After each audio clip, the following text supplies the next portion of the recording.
আগুন। আর এরই মধ্যে আরজি করের পর এবার শিরোনামে উঠে এলো সাগর দত্ত মেডিকেল কলেজ এবং হাসপাতাল।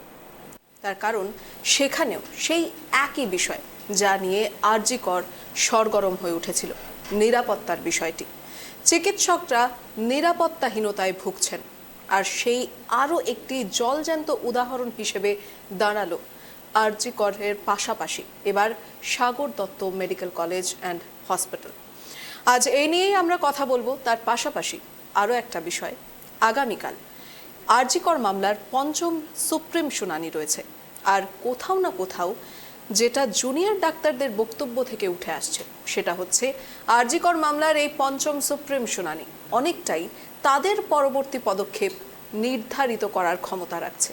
মূলত আগামীকাল সুপ্রিম কোর্টে রয়েছে আরজি কর মামলার শুনানি। আরজি কর মামলার শুনানি হবে সকালের বদলে ঠিক দুপুর 2টোয়, সময় পরিবর্তন হয়েছে। মামলার শুনানি হবে প্রধান বিচারপতির ডিভিশন বেঞ্চে। রয়েছেন 3জন বিচারপতি, প্রধান বিচারপতি CJY DY চন্দ্রচূড়, বিচারপতি JB পারদিওয়ালা, বিচারপতি মনোজ মিশ্র। তার পাশাপাশি শুনানিতে উপস্থিত থাকবে 42 পক্ষ। আরজি কর মামলায় আইনজীবীর সংখ্যা 200-রও বেশি আইনজীবীরা আগামীকাল সুপ্রিম কোর্টে উপস্থিত থাকতে চলেছেন। আরও একবার আপনাদেরকে জানিয়ে রাখি, আগামীকাল অর্থাৎ সোমবার আরজি কর মামলার পঞ্চম শুনানি। এই শুনানির সময় সকালের বদলে এবার দুপুর 2টোতে নির্ধারণ করা হয়েছে। মামলার শুনানি হবে প্রধান বিচারপতির ডিভিশন বেঞ্চে, যেখানে 3জন বিচারপতি থাকছেন, CJY DY চন্দ্রচূড়, বিচারপতি JB পারদিওয়ালা এবং বিচারপতি মনোজ মিশ্র। থাকছে 42 পক্ষ। আরজি কর মামলায় আইনজীবীর সংখ্যা থাকছে 200-রও বেশি। আজ এই মুহূর্তে এই বিষয় নিয়েই টান 1 ঘন্টা আমরা কথা বলার চেষ্টা করব। এই মুহূর্তে আমার সঙ্গে স্টুডিওতে উপস্থিত রয়েছেন তৃণমূল থেকে গৌতম পাল। গৌতম বাবু, আপনাকে অসংখ্য স্বাগত ট্রাইব টিভি বাংলা পর্দায়। এবং তার সঙ্গে সঙ্গে আমাদের সঙ্গে এই মুহূর্তে জুড়ে গেছেন আরও একজন বিশেষ অতিথি, ভার্চুয়ালি রয়েছেন আমাদের সঙ্গে বিজেপির পক্ষ থেকে রুবি মণ্ডল। রুবিদি, আপনাকেও অসংখ্য স্বাগত ট্রাইব টিভি বাংলায়। আজ আমরা যে বিষয়গুলো নিয়ে কথা বলবো, মূলত একদিকে আমরা যে বিষয়টা দেখছি আরজি করের এই পঞ্চম শুনানি রয়েছে আগামীকাল, তার পাশাপাশি রয়েছে এই যে সাগর দত্ত মেডিকেল কলেজ হাসপাতালে যে নিরাপত্তাহীনতা নিয়ে আরও একবার প্রশ্ন উঠেছে। এই বিষয়গুলো নিয়েই মূলত আজ আমরা কথা বলবো। তবে তার আগে আগামীকাল যে আরজি কর মামলার শুনানি রয়েছে, রুবিদি, আপনার কাছ থেকে সবার আগে জানতে চাইবো কি মনে হচ্ছে, কি হতে পারে এই আগামীকালের শুনানিতে? শুনানিতে আমরা সবাই একটা আশা করে রয়েছি যে যিনি ধর্ষক রয়েছেন এবং ধর্ষকদের যারা সাহায্য করেছে তাদের সকলের নাম বেরিয়ে আসবে এবং ধর্ষকদের আমরা ফাঁসির দড়িতে ঝুলতে দেখতে চাই। এটা আমরা সকলেই আপাতত এটা দেখতে চাই এবং সাধারণ মানুষও দেখতে চায়। তদন্তর গতিপথ যদি আমরা দেখি, তদন্ত কিন্তু সঠিকভাবে কিন্তু গতি নিয়েছে। তাই জন্যই আজকে সন্দীপ ঘোষ কিন্তু গ্রেফতার হয়েছে। এই বিরূপাক্ষ বিশ্বাস, এদের নাম কিন্তু অভিজ্ঞ, এদের নাম কিন্তু বেরিয়ে এসছে।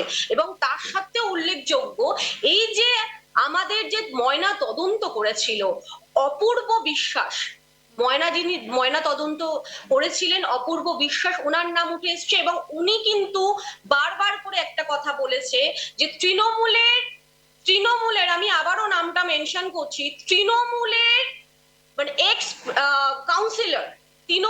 এক্স কাউন্সিলর বলেছেন মানে যত দ্রুত সম্ভব ময়না তদন্ত করতে হবে, আর যদি না করে সেই রাতের মধ্যে যদি তদন্ত না করে তাহলে রক্ত গঙ্গা বয়ে যাবে।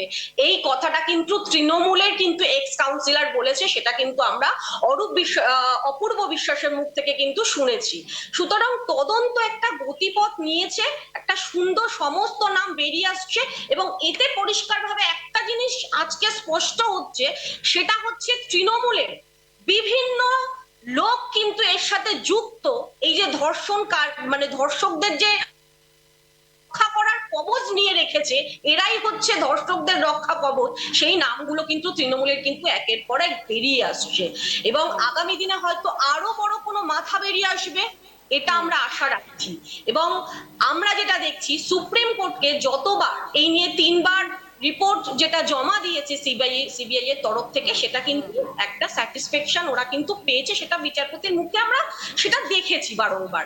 এবং সাগর দত্ত মেডিকেল কলেজ নিয়ে যেটা আপনি একটু আগেই বলছিলেন, সেটা একটু বলি। সাগর দত্ত মেডিকেল কলেজের যিনি প্রিন্সিপাল, উনি কিন্তু ওনার কিন্তু কোনো বৈধ নথি কিন্তু নেই।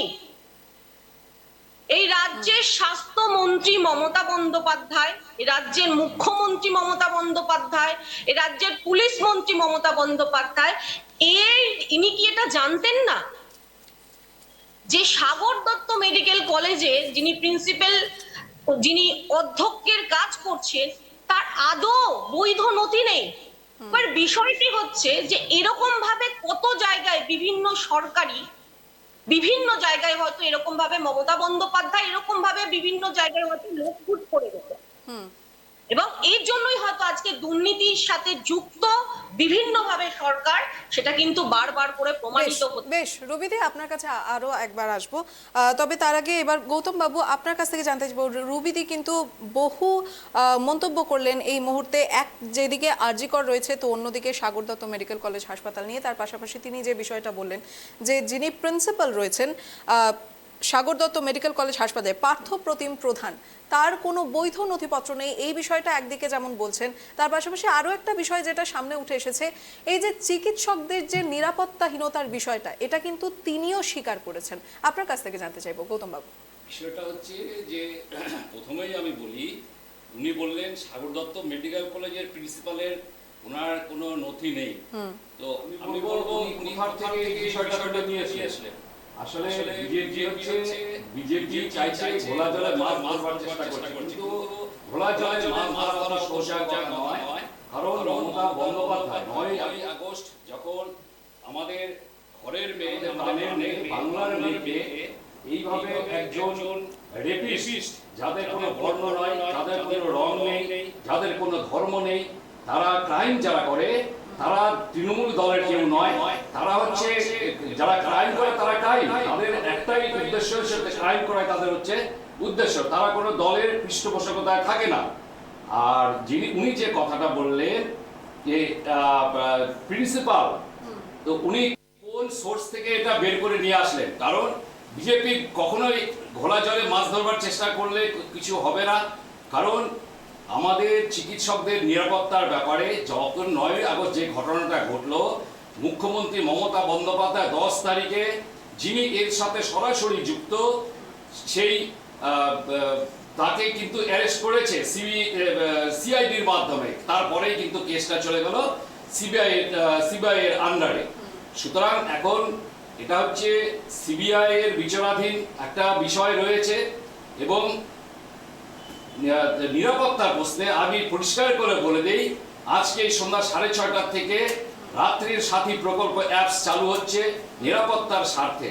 আজকে যে সমস্ত মহিলারা বিভিন্ন মেডিকেল কলেজ বলুন নিরাপত্তার স্বার্থে আজকের থেকে সেই অ্যাপস চালু হচ্ছে, এবং সেই অ্যাপসের মাধ্যমে যদি কোনো অঘটন ঘটে, যদি কোনো হাসপাতালে অপ্রীতিকর ঘটনা ঘটে, যদি কোনো বিপজ্জনক ঘটনা ঘটে, তাহলে তারা সাথে সাথে পুলিশ প্রশাসনের হেল্প দেবে এবং সেই জায়গাটা তাদেরকে রেস্কিউ করবে, এবং সেই জায়গাটা থেকে একটা সমাধানের একটা রাস্তা আসবে। আবার একটা কথা বলছি যে আমাদের বাংলার মানবিক মুখ্যমন্ত্রী মমতা বন্দ্যোপাধ্যায়, আচ্ছা আজকে বলুন তো, বিজেপির যিনি কথা বলছেন, একটা রাজ্যের বিজেপির শাসিত রাজ্যে একটা দেখাতে পারবে যেখানে একটার পর একটা রেপ হয়ে যাচ্ছে?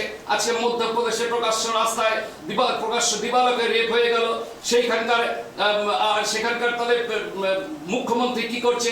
আজকে আপনি ধরুন না, আজকে হাতরাসে যে ঘটনা ঘটে গেল, সেখানে তারা কি করছে?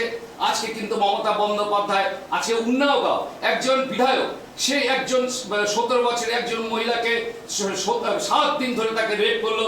সেখানকার বিজেপি শাসিত একটা রাজ্য মুখ্যমন্ত্রী বলতে পারবে যে আমরা ধর্ষণ বিরোধী বিল পাস করেছি, ধর্ষণ বিরোধী আইন তৈরি করেছি।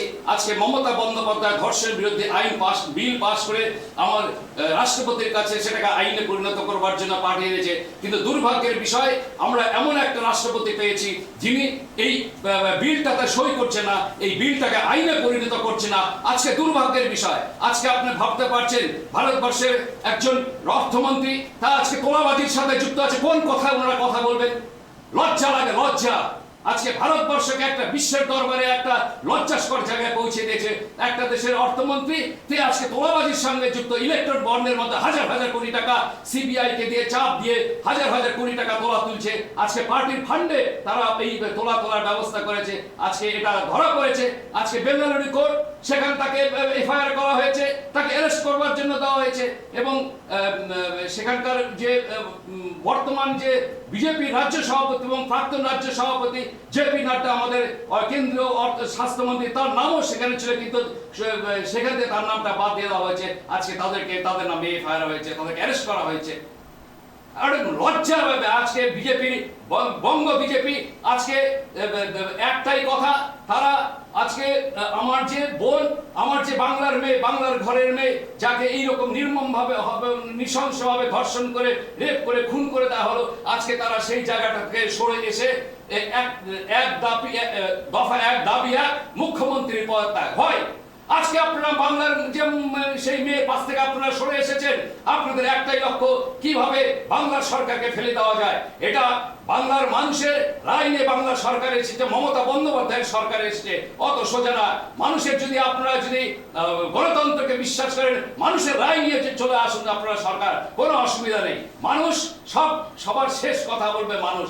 আজকে নিরাপত্তার কথা বলছেন, আজকে নিরাপত্তার কথা আপনার হচ্ছে যে আমাদের যে রোগী কল্যাণ সমিতি মমতা বন্দ্যোপাধ্যায় ভেঙে দিয়েছে।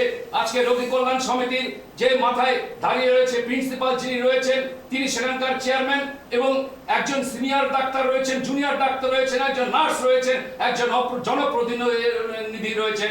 আজকে নিরাপত্তার প্রশ্নে আপনারা বড় বড় কথা বলছেন। আজকে আপনারা বলুন না, বা বিজেপি শাসিত রাজ্যে কোন রাজ্যতে আপনারা ধর্ষণ বিরোধী বিল পাস করে আইন করবার জন্য চেষ্টা করেছেন? দিনের পর দিন আজকে আপনারা মণিপুরে চলে যান তো, প্রকাশ্য দিবালোকে আপনারা নগ্ন করে আমার দলিত ঘরের মেয়েকে আপনারা ঘোরাচ্ছেন। রুবিদি আপনার কাছে আসবো।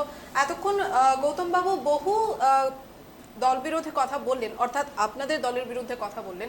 তো সেই হিসেবে কি মনে হচ্ছে, এই যে এবার যে তৃণমূলের পক্ষ থেকে বা মুখ্যমন্ত্রীর পক্ষ থেকে যে বিল পাশ করা হয়েছে, অর্থাৎ ধর্ষণ বিরোধী যে বিল পাশ করা হয়েছে, তার পাশাপাশি যে ধরনের ব্যবস্থা নেওয়া হয়েছে এই কাউন্সিলের পক্ষ থেকে হোক বা স্বাস্থ্য ভবনের ক্ষেত্রে হোক, এই বিষয়গুলোতে কতটুকু মনে হচ্ছে যে রাজ্যবাসীরা বা যে নিরাপত্তার বিষয়টা নিয়ে চিকিৎসকরা ভুগছেন সেটা সমাধান হয়েছে? দেখুন, বর্তমানে যা পরিস্থিতি, তৃণমূল খালি একই কথা বলছে, বিজেপি ঘোলা জলে নাকি মাছ ধরতে নেমেছে। বলছি, ঘোলাটা কারা করেছে? স্বচ্ছ জলটাকে ঘোলা কারা করেছে? সেটা আপনারা করেছেন। একটু ভালো করে দেখুন, আপনার রাজ্যগুলোর দিকে একটু তাকিয়ে দেখুন কি পরিস্থিতি করে রেখেছেন। প্রকাশ্য দিবালোকে কিছুদিন আগে ফুটপাতের মধ্যে একজন বোনকে তাকে রেপ করে দেওয়া হচ্ছে, ভিডিও ক্যামেরা করা হচ্ছে। এগুলো ভাবুন আপনারা। কথা বললে আমার সময় কথা বললে আমার ডিস্টার্ব হবে, আপনি পরে কথা বলুন, কোনো অসুবিধা নেই। 100 কোটি টাকা বরাদ্দ করা হয়েছে সেই আরজি করে নিরাপত্তার জন্য, এখনো অবধি কিন্তু একটাও নিরাপত্তার কোনো ব্যবস্থা করা হয়নি, একটাও এক্সট্রা সিসিটিভি ক্যামেরা লাগানো হয়নি, কিচ্ছু কাজ হয়নি। আপনি জুনিয়র ডাক্তারদের গিয়ে জিজ্ঞেস করুন, কিচ্ছু হয়নি। আর আজকে সাগর মেডিকেল কলেজে এরকম ঘটনা ঘটলো কেন? আপনি যদি নিরাপত্তার কথা ভাবেন, সরকার যদি নিরাপত্তা দিতেই যদি পারতো, তাহলে আজকে সাগর মেডিকেল কলেজে কেন এরকম ঘটনা ঘটলো? আপনি বলুন না। প্রত্যেকটা জায়গায় সাধারণ মানুষকে আজকে নেমে আসতে হচ্ছে। কেন নেমে আসতে হচ্ছে? আপনাদের সিভিক ভলেন্টিয়ারদের পথে ঘাটে মদ খেয়ে পড়ে থাকতে দেখা যাচ্ছে, ডিউটির সময় দেখা যাচ্ছে। আপনারা এই নিয়ে কিছু বলছেন না কেন? আপনারা তো সরকারে আছেন, আপনারা দুর্নীতি করছেন। বালি, কয়লা, গরু, শিক্ষা, স্বাস্থ্য, সব জায়গায় দুর্নীতি করে রেখেছেন। কোন স্তরটা আপনারা বাকি রেখেছেন? 100 বার বলবো, দফা এক দাবি এক, মমতার পদত্যাগ। নির্লজ্জ একজন মুখ্যমন্ত্রী যিনি একটাও কাজ করতে পারেনি। কোন স্তর আমাকে বলুন দুর্নীতি ছাড়া রয়েছে, বলুন আপনি কোন স্তর দুর্নীতি ছাড়া আছে? বেশ বেশ রুবিদি, আপনার কাছে আরো একবার আসবো, তবে একবার আমরা যে বিষয়টা নিয়ে কথা বলছিলাম, যে নিরাপত্তার বিষয়টা, মূলত যে ঘটনাটা থেকে এই নিরাপত্তার বিষয়টা আরো একবার মাথাচাড়া দিয়ে উঠেছে, সেটা হচ্ছে সাগর দত্ত মেডিকেল কলেজ হাসপাতালে যে ঘটনা ঘটেছে, অর্থাৎ রোগী মৃত্যুকে কেন্দ্র করে আরো একবার যে চিকিৎসকদের উপর হামলার অভিযোগ উঠেছে, সেই ছবি একবার দর্শকদের উদ্দেশ্যেও দেখাবো এবং আমাদের অতিথিদের উদ্দেশ্যেও দেখাবো। এই হচ্ছে সেই রোগীর ওয়ার্ড, সাগর দত্ত মেডিকেল কলেজ হাসপাতালের সেই ওয়ার্ডের সিসিটিভি ফুটেজ। আপনারা দেখতে পাচ্ছেন যে নার্সকে হুট করে একজন মহিলা, যিনি কিনা রোগীর একজন আত্মীয়, হঠাৎ করে এসে তার উপরে হাত ওঠালেন, তাকে মারতে শুরু করলেন। সেই সিসিটিভি ফুটেজ এই মুহূর্তে আপনাদেরকে ট্রাইব টিভি বাংলার পর্দায় দেখাচ্ছি। একেবারে 27 তারিখ শুক্রবারের সেই ফুটেজ, সেই ছবি এই মুহূর্তে আপনারা দেখতে পাচ্ছেন। হঠাৎ করেই মূলত শুক্রবার রঞ্জনা বাউরি নামে এক রোগীকে এই হাসপাতালে, অর্থাৎ সাগর দত্ত মেডিকেল কলেজ হাসপাতালে ভর্তি করানো হয়েছিল। তার শ্বাসকষ্টের সমস্যা ছিল, তার পাশাপাশি 4-5 দিনে তিনি জ্বরে ভুগছিলেন। আর সেখানে যেমনটা রোগীদের পরিজনের পক্ষ থেকে অভিযোগ করা হচ্ছে যে তাকে প্রকৃত চিকিৎসা প্রদান করা হয়নি, আর সেই ক্ষোভ এভাবে ফেটে পড়েছে।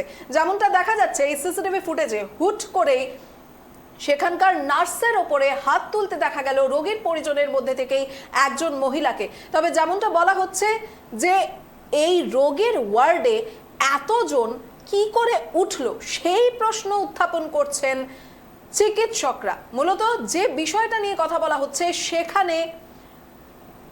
সেখানে পুলিশ কর্মীরা উপস্থিত ছিলেন। পুলিশ কর্মীরা নিচে উপস্থিত থাকার পরেও সিঁড়ি ভেঙে 4 নম্বর তলায় রোগীর ওয়ার্ডে কি করে পৌঁছলেন এতজন রোগীর পরিজন, সে নিয়ে প্রশ্ন উঠছে। বেশ, এবার যে প্রশ্ন গৌতম বাবু আপনার উদ্দেশ্যে, নিরাপত্তা, আপনারা সবাই বলছেন যে আপনারা নিরাপত্তা চান, এটা কোন নিরাপত্তার ছবি উঠে আসছে সাগর দত্ত মেডিকেল কলেজ হাসপাতাল থেকে? প্রথমেই বলি, ওখানে যে পেশেন্ট পার্টি যারা আছে, আমরা প্রথমেই বলি একজন শিক্ষকের কাজ হচ্ছে তার সঠিকভাবে ভালো করে পড়ানো। একজন শিক্ষক যেমন কখনো তার ছাত্রকে ভুল পড়ায় না, একদম সঠিকভাবে পড়ায় এবং সে যেন পড়াটা ভালো করে বোঝে, ঠিক একজন আমাদের চিকিৎসকের কাজ হচ্ছে, তার কাজ হচ্ছে সঠিকভাবে মানুষকে পরিষেবা দেওয়া, মানুষের জীবনটাকে ফিরিয়ে দেওয়া। খুব স্বাভাবিকভাবেই এখানেও এই পেশেন্ট পার্টি যে ঘটনাটা ঘটলো, এই ঘটনাটাকে তৃণমূল কংগ্রেস কখনোই সমর্থন করে না। এটা হচ্ছে একটা জঘন্যতম একটা ঘটনা, এটাকে আমরা কখনোই সমর্থন করি না। কিন্তু যেহেতু এরকম একটা তারা ঘটনা ঘটলো, এটা হচ্ছে তদন্ত সাপেক্ষর ব্যাপার রয়েছে এবং কেন এরকম ঘটনা ঘটলো এর বিষয়ে কি কারণ রয়েছে, এটা নিশ্চিতভাবে এটা একটা তদন্ত সাপেক্ষের ব্যাপার। আর সবচেয়ে বড় ব্যাপার, ডাক্তাররা যে এখানে কর্মবিরতিটা চালাচ্ছে, এখানে আমার মনে হয় না যে কর্মবিরতি চালিয়ে কোনো সুরাহা হবে।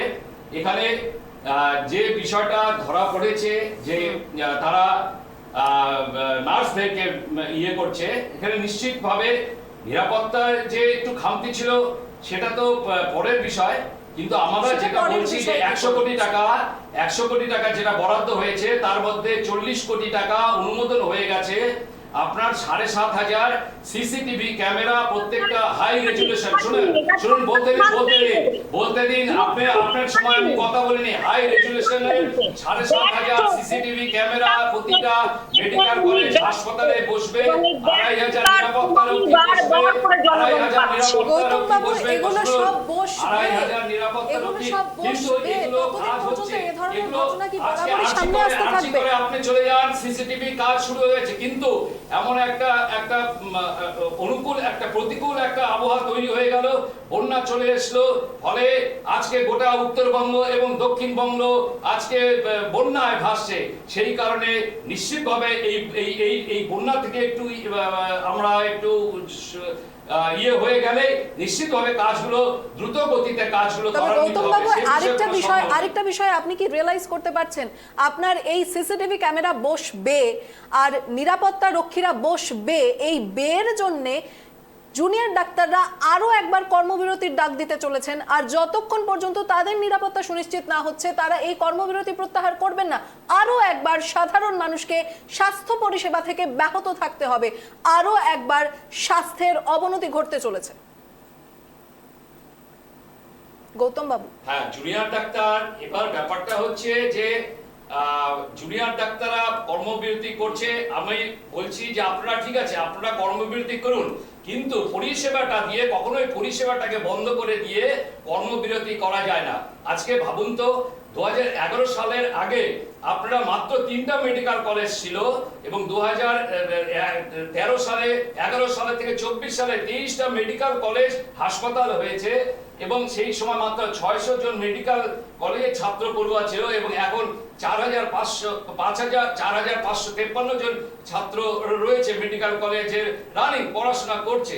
কিন্তু আমার বিষয়টা হচ্ছে যে আপনারা বলছি যে আপনারা ঠিক আছে, আপনারা আপনাদের নিরাপত্তার প্রশ্নে আপনারা একদিকে যেমন কর্মবিরতি পালন করছেন, একদিকে পরিষেবাটা দিন। আপনারা প্রতি বছর আপনারা কি ভাবতে পারছেন যে 32 থেকে 75 হাজার টাকার আপনাদেরকে অনারিয়াম দেওয়া হচ্ছে, এবং বছরে মাসে 50 কোটি টাকা খরচ করে রাজ্য সরকার তাদেরকে ডাক্তারি। কিন্তু গৌতম বাবু, বিষয়টা হচ্ছে যদি পরিষেবা দিতে হচ্ছে সেখানে তো চিকিৎসকদেরকে মার খেতে হচ্ছে, উল্টো চিকিৎসকদের মার খেতে হচ্ছে। আপনারা আজকে বলুন না, 26টা হাসপাতাল মেডিকেল কলেজ রয়েছে, একটা দুটো মেডিকেল কলেজে হয়েছে, এবং তার জন্য এটাই নয় যে অধিকাংশ মেডিকেল কলেজে থ্রেট কালচার চলছে। থ্রেট কালচার বলে কোনো জিনিস নেই।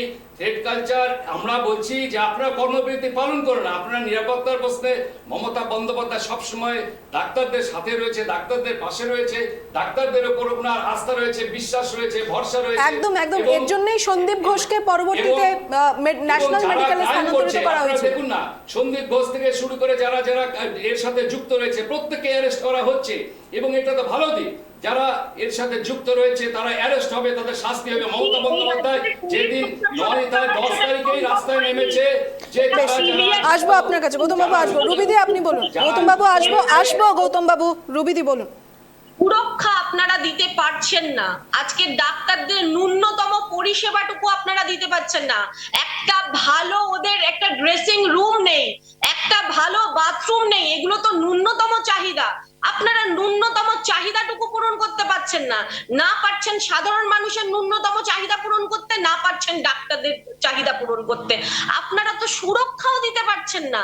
সুরক্ষাই যদি দিতেন তাহলে একজন বাইরের মানুষ কিভাবে 4 তলায় উঠে গিয়ে একজন নার্সকে মারধর করতে পারে? আপনি বুঝতে পারছেন আপনারা কি করছেন? অনেকজন ছিলেন, তারা শুধু বিরোধীদের আন্দোলনকে দমানোর চেষ্টা করে, তারা ডাক্তারদের আন্দোলনকে দমানোর চেষ্টা করে, তাদেরকে সেই ক্ষেত্রে ভীষণ ভাবে অ্যাক্টিভ দেখা যায়। কিন্তু বিশ্বাস করুন, আদতে যখন মানুষের সুরক্ষার কথা আসে তখন কিন্তু আপনাদের পুলিশ কিন্তু কোনো কাজ করতে পারছে না। সেখানেও আমি বলবো পুলিশ মন্ত্রী কিন্তু ব্যর্থ, আর এই পুলিশ মন্ত্রীর নামও কিন্তু মমতা বন্দ্যোপাধ্যায়। এই জন্যই আমরা বারবার করে বলছি, মমতা বন্দ্যোপাধ্যায় যতদিন না পদ থেকে সরবে মানুষ সুরক্ষিত থাকতে পারবে না। এটা বারবার প্রমাণিত হচ্ছে, বারবার প্রমাণিত হচ্ছে। আপনি সুরক্ষা থ্রেটনিং এর কথা বলছেন, আপনি আপনার এরিয়ার একটা ফুচকাওয়ালাকে গিয়ে জিজ্ঞেস করবেন, উনিও থ্রেট খায়। একটা ওরা চাঁদা লিখে দিলে যদি সেই চাঁদার অ্যামাউন্টটা যদি ওরা দিতে না পারে, সেখানে ফুচকার স্টল দিতে দেওয়া হয় না। এরকম ভাবে থ্রেট কালচার চলছে, প্রত্যেকটা জায়গায় চলছে, শুধু ডাক্তারি স্বাস্থ্য ক্ষেত্রে চলছে থ্রেট কালচার নয়, প্রত্যেকটা জায়গায় থ্রেট কালচার চলছে। মানুষ তিতা বিরক্তি হয়ে গেছে, বিশ্বাস করুন, মানুষ রাস্তায় নামতে বাধ্য হয়েছে। আজকে মানুষ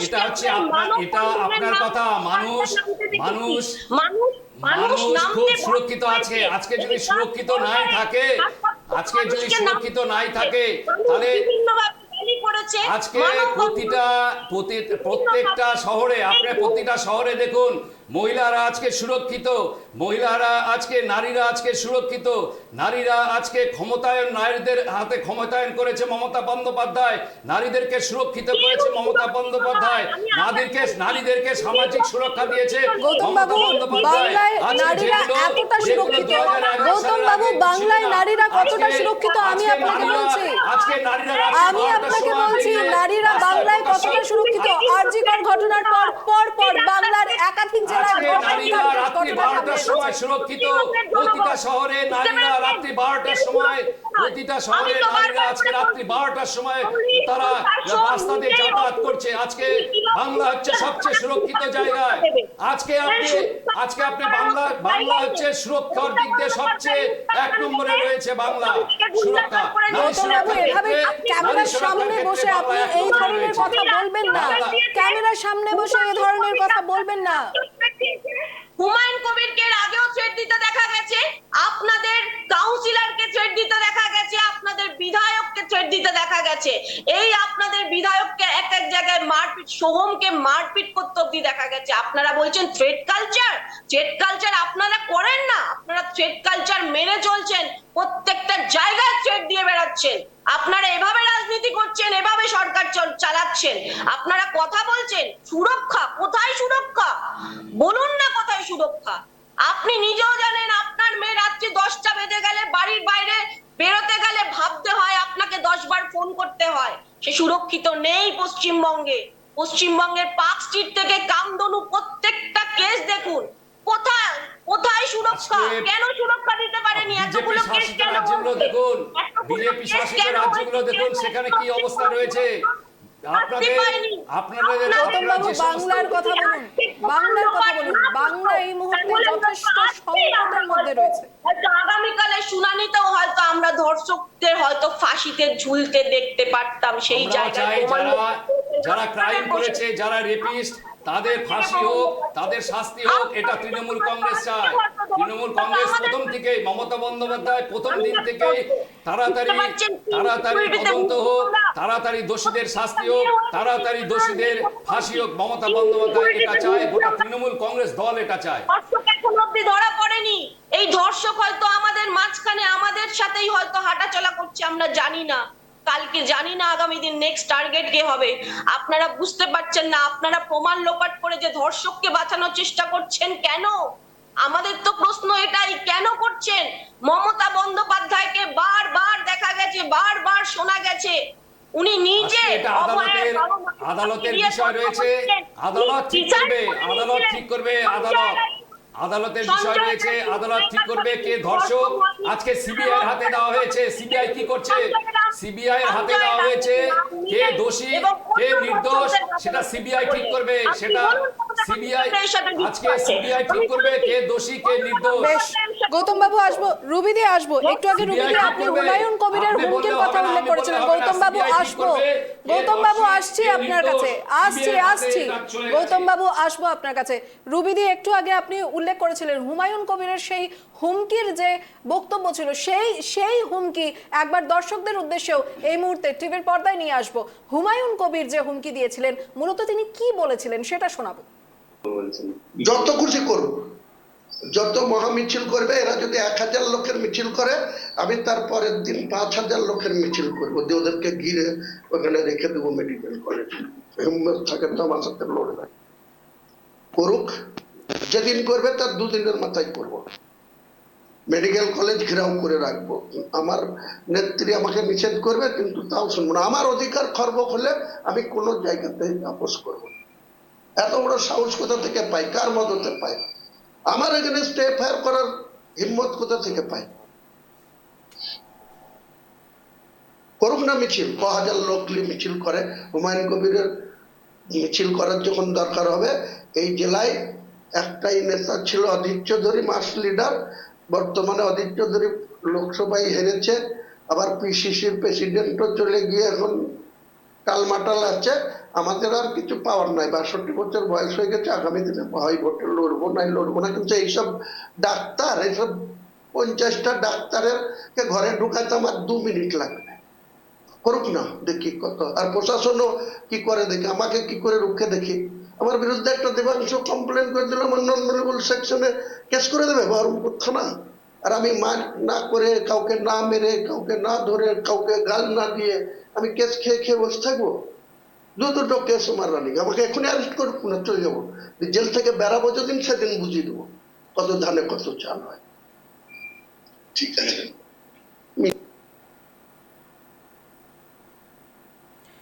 গৌতম বাবু, আমার মনে হয় না আমাকে আলাদা করে আর কোনো প্রশ্ন করতে হবে, তিনি তো নেত্রীর বিরুদ্ধে পর্যন্ত যেতে রাজি।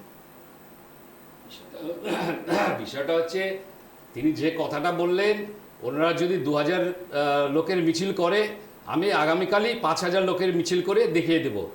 এবং বাকি যে কথাটা বললেন সেটা ওনার মনের কথা, সেটা দল তাকে সমর্থন করে না। কারণ একজন বিধায়ক কি দল সমর্থন না করলে তার বিরুদ্ধে কোনো পদক্ষেপ কেন নেওয়া হলো না এখনো পর্যন্ত?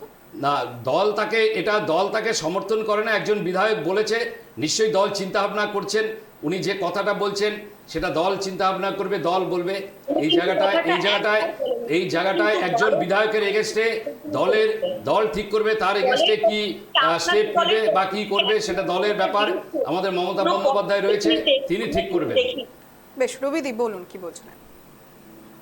উনি কিন্তু বারবার থ্রেটনিংটা করছে, আজকে একবার করেনি, উনি এর আগেও থ্রেট করেছে, কিন্তু তারপরেও কিন্তু তৃণমূল কংগ্রেসের পক্ষ থেকে কিন্তু কোনো পদক্ষেপ নিতে আমরা কিন্তু দেখিনি, এখনো অবধি দেখিনি, এবং আগামী দিনেও দেখবো কিনা আমরা জানি না। কিন্তু এরকম বারবার ভাবে যদি থ্রেট দেন, আপনারা ডাক্তাররা তো কোনো অস্ত্র নিয়ে কিছু নিয়ে আন্দোলনে নামছে না, তারা তো নর্মালি একটা আন্দোলন করছে, তাদের আন্দোলনটাকে, তাদের দাবিটা তারা তুলে ধরছে, সেখানেও আপনারা এভাবে থ্রেট দেবেন? শুধুমাত্র আপনারা তাদের দাবি তো মানা হচ্ছে। কে বলছে তাদের দাবি মানা হচ্ছে না?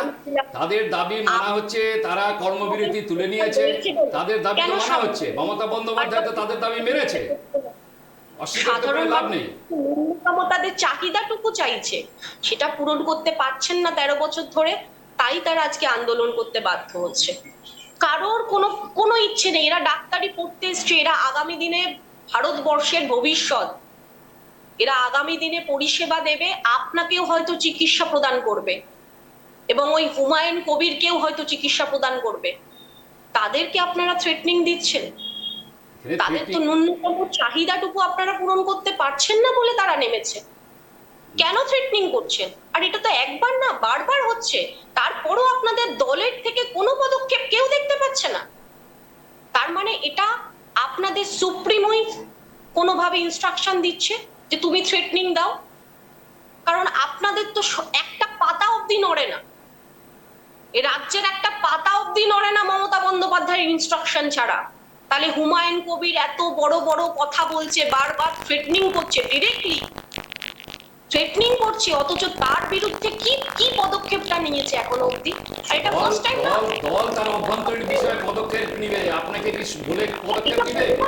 দল তার নিজের অভ্যন্তরীণ বিষয়, এটা দলের অভ্যন্তরীণ বিষয়, এটাকে আপনাকে প্রকাশ্য বলে পদক্ষেপ নেবে না। নিশ্চিতভাবে তার এগেইনস্টে পদক্ষেপ নিয়েছে, নিশ্চিতভাবে তার এগেইনস্টে পদক্ষেপ নিয়েছে। কাউন্সিলর এভাবে থ্রেটনিং করেছিল, বলেছিল বিকৃত ছবি করে পোস্টার দরজার সামনে টানিয়ে দেবো, তার বিরুদ্ধে কি পদক্ষেপ হচ্ছে? সেটা তো দল বুঝবে, দলের ব্যবহার বুঝবে, দলের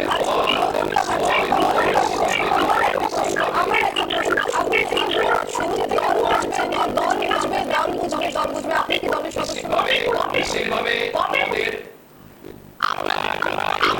যারা এই ধরনের কালচারের সাথে যুক্ত, আগামীতে নিশ্চিতভাবে যাতে করে এই ধরনের কালচারের সাথে যুক্ত না থাকে সে ব্যাপারে চিন্তা ভাবনা করে অর্থাৎ আপনি এই বিষয়গুলো নিজেও সাপোর্ট করছেন না গৌতম বাবু?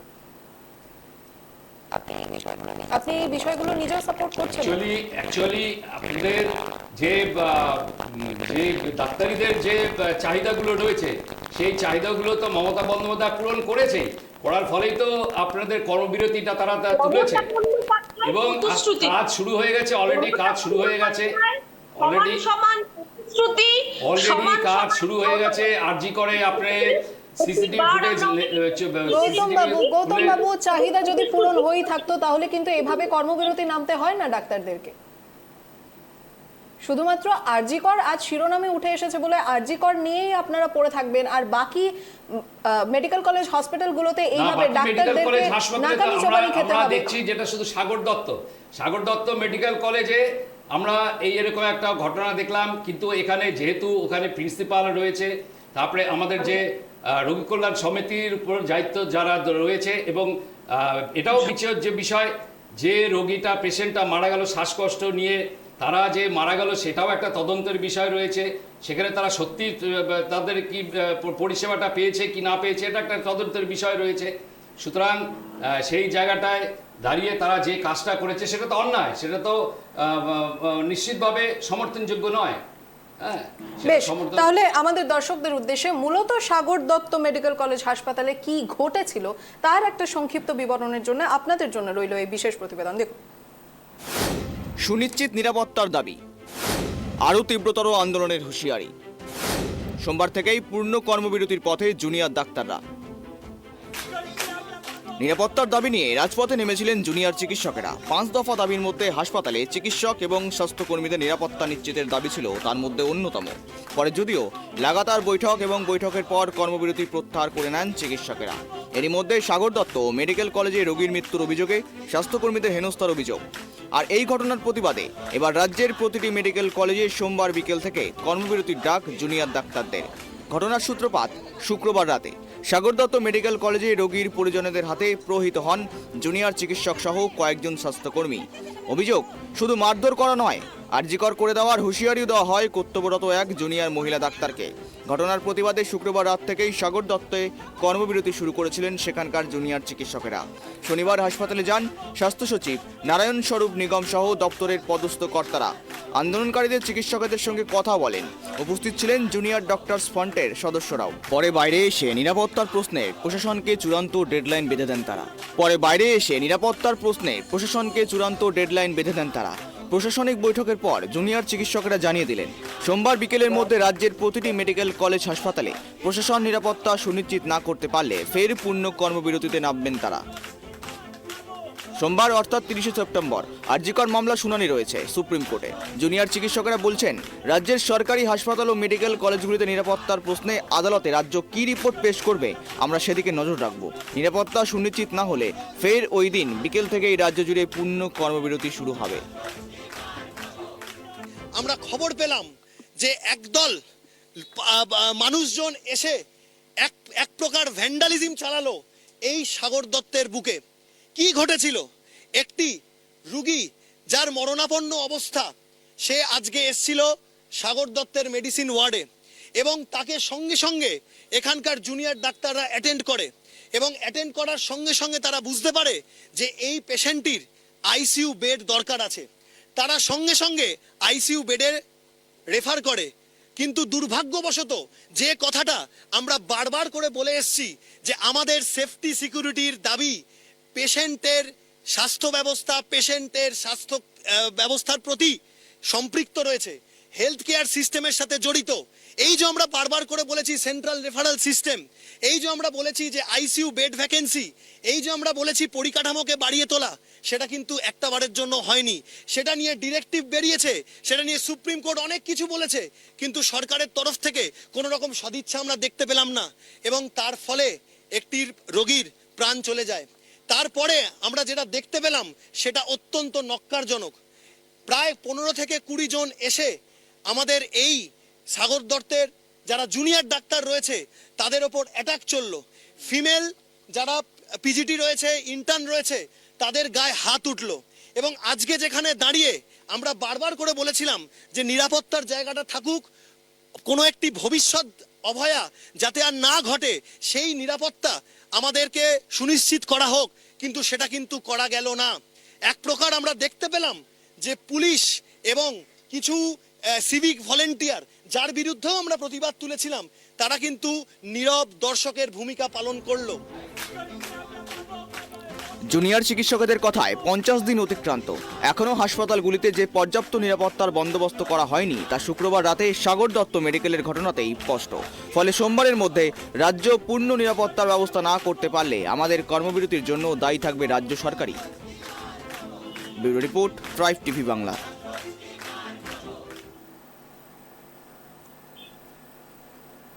তো গৌতম বাবু, যেমনটা বলা হলো জুনিয়র ডাক্তারদের পক্ষ থেকে যে তারা হসপিটালে যে যে ফ্যাসিলিটিগুলো দরকার একটা রোগীকে প্রদান করার জন্য, তার জন্যও মুখ্যমন্ত্রীর কাছে তারা আর্জি করেছেন, সেটার পর্যন্ত তারা সদুত্তর পাননি, তার জবাব পাননি তারা।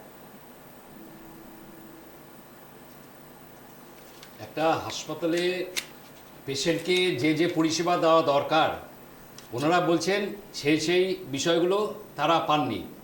সেই বিষয়গুলো একটা রোগীকে পরিষেবা দিতে গেলে যা যা প্রয়োজন, নিশ্চিতভাবে একটা হাসপাতাল অর্থাৎ একটা মেডিকেল কলেজে প্রত্যেকটা বিষয়ই থাকে।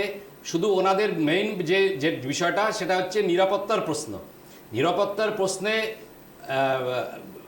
এখন নিরাপত্তাটা মোটামুটি যেটা আমরা বারবার করে বলে এসেছি যে রোগী কল্যাণ সমিতি যেটা ছিল বিগত দিনে সেটাকে ভেঙে দেওয়া হয়েছে।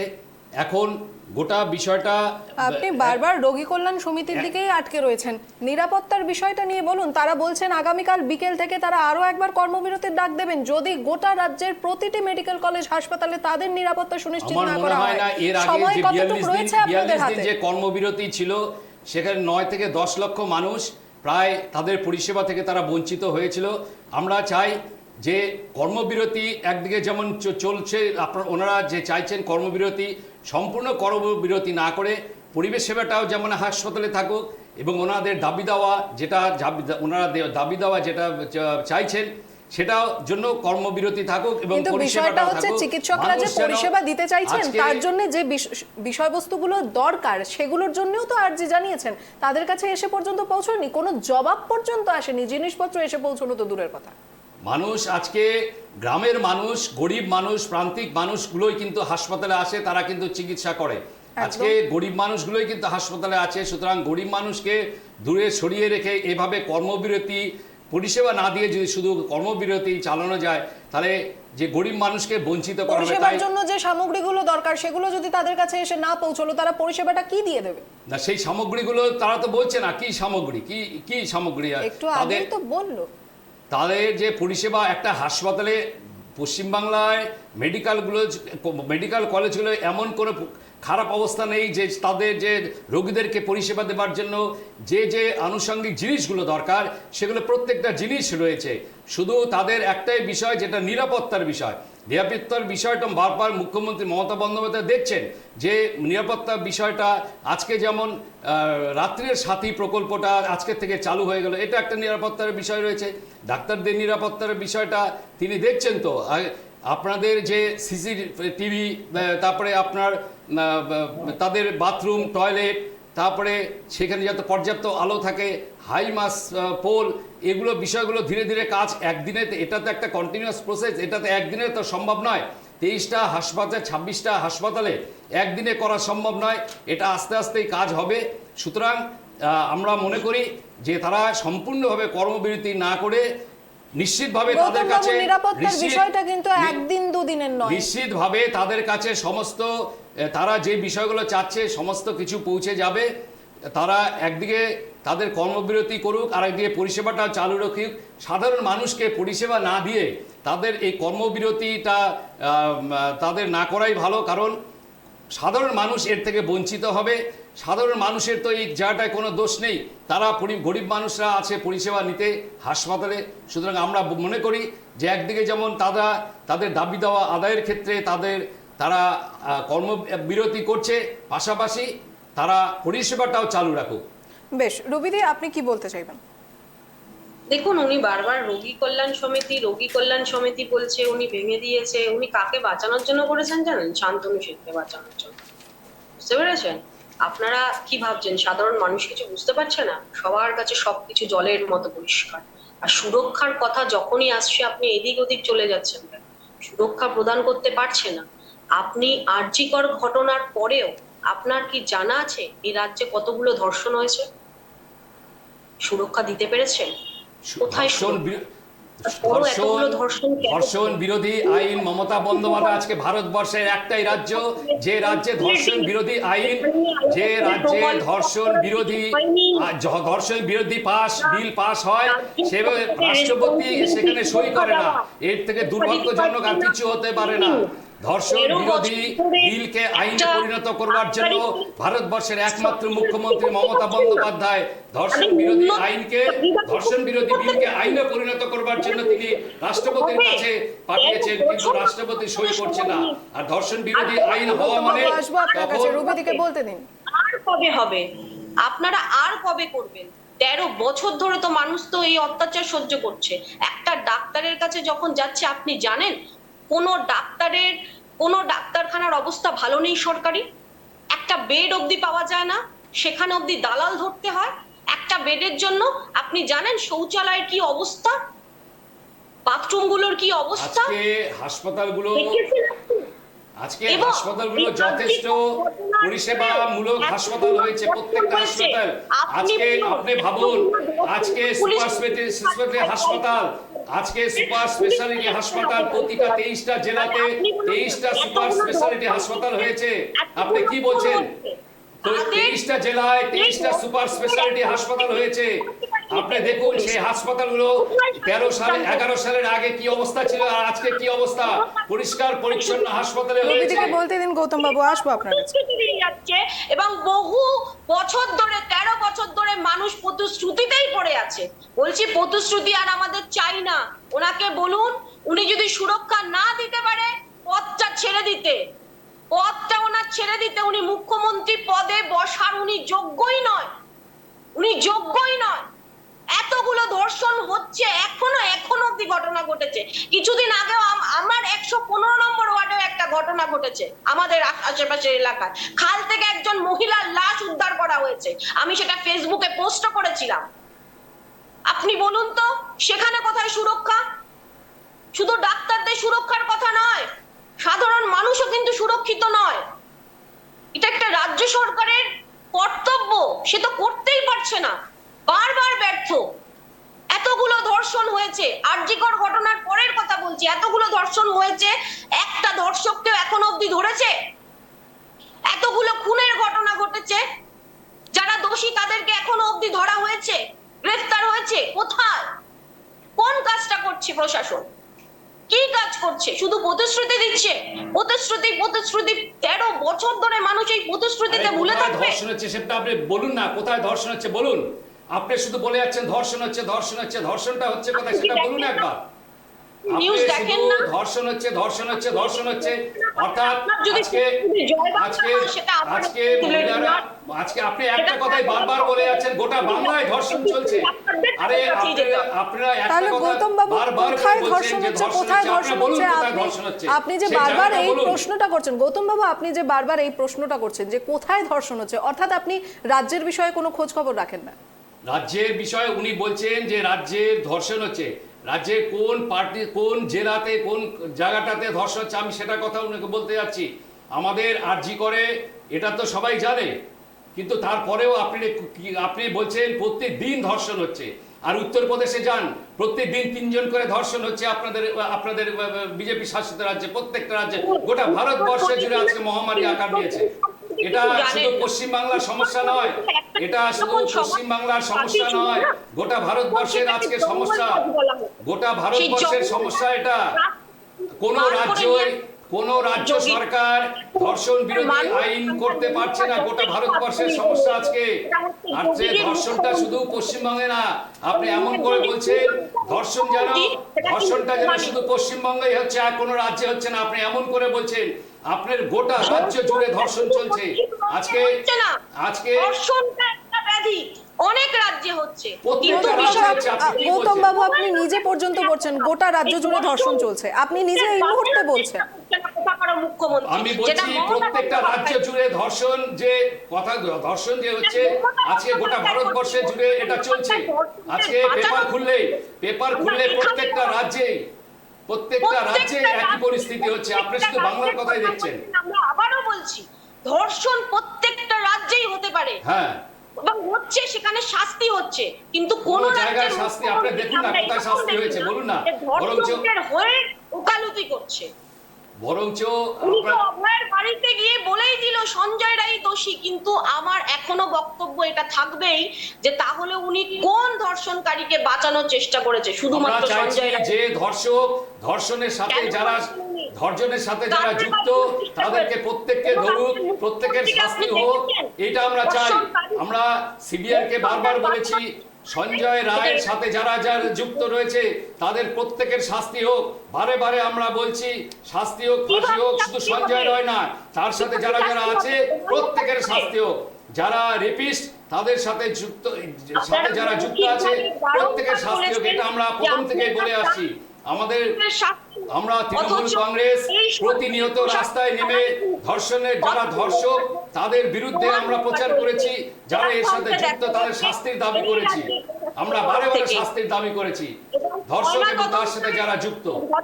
ঘটেছে সেখানেও কিন্তু দেখা গেছে তৃণমূলের এক্স কাউন্সিলরই কিন্তু যুক্ত রয়েছে। উনি কিন্তু আমাদের প্রশ্ন সেটা নয়, আমাদের প্রশ্ন সেটা নয়, যারা এর সাথে যুক্ত তাদের প্রত্যেকের শাস্তি হোক। আমরা চাই যে ধর্ষণ করেছে এবং এর সাথে যারা যুক্ত প্রত্যেকের শাস্তি হোক, এটা আমরা চাই। আমরা তৃণমূল কংগ্রেস কাউকে লুকাতে চাই না, যারা যুক্ত। বেশ গৌতম বাবু, আমরা আমাদের রুবিদি আমরা আমাদের অনুষ্ঠানের একেবারে শেষ পর্যায়ে এসে পৌঁছেছি এই মুহূর্তে। এবার আপনাদের স্ট্যান্ড পয়েন্ট পর্ব স্টার্ট হতে চলেছে। আপনাদের দুজনের জন্য 1 মিনিট করে সময় দেওয়া হবে দুজনকেই, কিন্তু কেউ আপনারা কারো কথা কাটবেন না। রুবিদি, আপনার কাছে আসবো। আপনার 1 মিনিট সময় থাকবে। এই 1 মিনিটের মধ্যে গৌতম বাবু আপনার বক্তব্যকে কাটতে পারবেন না। আমার যে প্রশ্ন আপনার এই স্ট্যান্ড পয়েন্ট পর্বে কথা হচ্ছে, আগামীকাল আরজি করের সম্ভবত 5ম শুনানি হতে চলেছে। আর যেমনটা জুনিয়র ডাক্তাররা বলছেন যে যদি কাল বিকেলের মধ্যে রাজ্যের প্রতিটি মেডিকেল কলেজ হাসপাতালের নিরাপত্তা সুনিশ্চিত করা না হয় তাহলে আবারও এই কর্মবিরতি গর্জে উঠবে। এ বিষয়ে আপনার বক্তব্য শুনতে চাইব। দেখুন, ডাক্তারদের এই আন্দোলনকে আমরা পূর্ণ সমর্থন করছি এবং সবসময় পাশে ছিলাম, আছি, থাকবো। এবং অভয়ার যে ধর্ষণকারীরা আছে তারা যেন ঝুলতে দেখি সেই আশা আমরা এখন অবধি করে আছি এবং আমরা চাইছি এটা দ্রুত সলভ হোক এবং এই ধর্ষণকারীদের যারা বাঁচানোর চেষ্টা করেছে সেই নামগুলো সামনে আসুক এবং তাদেরও যেন ভীষণ কঠোর থেকে কঠোরতম শাস্তি যেন তাদেরকে দেওয়া হয়, সেটা আমরা আশা রাখবো। এবং যেটা যত তাড়াতাড়ি সম্ভব সেটা যদি হয়, অভয়ার দোষীদের সবাই বসে আছে, বিশ্বাস করুন। পশ্চিমবঙ্গের মানুষ শুধু বসে নেই, পশ্চিমবঙ্গের জনগণ এই দিনের আশায় বসে নেই, প্রত্যেকটা জনগণ, পুরো ভারতবর্ষের জনগণ বসে আছে যে কবে এই অভয়ার ধর্ষণকারী ফাঁসিতে ঝুলবে। আমরা সবাই এই প্রত্যাশায় বসে আছি। আর এই সাগর মেডিকেল কলেজে যে ঘটনা ঘটেছে, আমরা চাই না কিন্তু দ্বিতীয় আরজি কর হোক। প্রত্যেকটা মেডিকেল কলেজে আপনার সময় শেষ। গৌতম বাবু, আপনার কাছে আসবো এই মুহূর্তে। আপনার স্ট্যান্ড পয়েন্ট, যে প্রশ্নটা রয়েছে আমার জন্য, আগামীকাল সেই একই আরজি কর মামলার 5ম শুনানি হতে চলেছে। নির্দেশে অনুযায়ী ডাক্তারদের পরবর্তী পদক্ষেপ নির্ভর করছে। কি মনে হচ্ছে, কর্মবিরতি অব্যাহত থাকবে না কি হবে? বাংলা কি আবারও গর্জে উঠবে? আপনার এই মুহূর্তে 1 মিনিট শুরু হচ্ছে। আমরা চাইছি যে ডাক্তাররা তাদের পরিষেবাটা চালু রাখুক এবং আমরা চাইছি যে আমাদের যে অভয়া তার যে যারা এই ধর্ষণের সাথে যারা যুক্ত তাদের যেমন শাস্তি হওয়া দরকার এবং যে ধর্ষক তারও চরম শাস্তি হওয়া দরকার এবং আগামী দিনে যেন কেউ এই রকম কাজ করতে না পারে, আমরা এটা চাইছি। সেই সঙ্গে আমরা পরিষেবাটাও চাইছি। একদিকে যেমন আমরা সিবিআইয়ের কাছে চাইছি যে বা সুপ্রিম কোর্টের চাইছি যে যেন এই মামলাটা বেশি দেরি না করা হয়, খুব তাড়াতাড়ি এর চার্জশিটটা দিয়ে দেওয়া যায় এবং যারা এর সাথে যুক্ত এবং যে ধর্ষক তাদের যেন চরম শাস্তি হয় এবং আগামী দিনে যারা কোনো রেপিস্ট যেন এই ধরনের কাজ না করতে পারে, সেই কথাটাই আমরা দলের পক্ষ থেকে আমরা বলতে চাই। এবং মানুষের একদিকে যেমন মানুষের পরিষেবা দেওয়া দরকার, প্রচুর গরিব মানুষ রয়েছে যারা হাসপাতালে পরিষেবার জন্য ছুটে আসছে, তাদের পরিষেবা থেকে কখনোই বঞ্চিত করা উচিত নয়। গৌতম বাবু, আপনার সময় শেষ। বেশ, আজ আমাদের যে দুজন অতিথি ছিলেন স্টুডিওতে, আমার সঙ্গে রয়েছেন তৃণমূল থেকে গৌতম পাল এবং বিজেপির পক্ষ থেকে আমার সঙ্গে ভার্চুয়ালি যিনি জুড়েছেন রুবি মণ্ডল। আপনাদের দুজনকে অসংখ্য ধন্যবাদ আপনাদের অতি মূল্যবান সময় থেকে কিছুটা সময় আমাদের সঙ্গে ভাগ করে নেওয়ার জন্য। তবে এই মুহূর্তে যে বিষয়টা সেটা হচ্ছে সমস্ত কিছু এখন তদন্ত সাপেক্ষ, আর পাশাপাশি গোটা বাংলার সঙ্গে সঙ্গে গোটা দেশ এবার মুখিয়ে রয়েছে 30 সেপ্টেম্বর অর্থাৎ আগামীকালের দিকে সোমবার আরজি করের পঞ্চম শুনানি হতে চলেছে। আর যেমনটা বলা হচ্ছে, ক্ষুব্ধ জুনিয়র চিকিৎসকদের পক্ষ থেকে তাদের অর্থাৎ সুপ্রিম কোর্টে যে নির্দেশ দেওয়া হবে, যে সিদ্ধান্ত নেওয়া হবে, সেটার ওপরেই কিন্তু নির্ভর করছে তাদের পরবর্তী পদক্ষেপ।